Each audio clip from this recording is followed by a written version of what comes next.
বাবা কি ব্যাপার গো, ওরকম ছোট ছোট করে চুল কেটে এসেছো, চুলে আবার দেখতে পাচ্ছি স্পাইক করছো, কি ব্যাপারটা কি? অফিসে কি কোনো মেয়েটে জুটেছে নাকি নতুন? হেভি রূপবতী। ও, রূপবতী তাই না?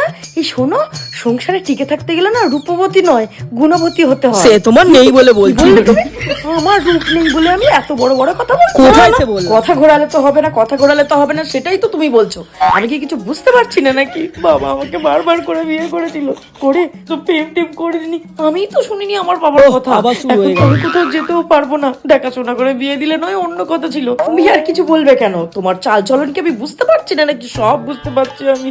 আমাকে তোমার ঘাট থেকে ঝেড়ে ফেলতে চাইছো তাই না? আমার মনে রেখো, তোমার দুটো দুটো মেয়ে আছে কিন্তু।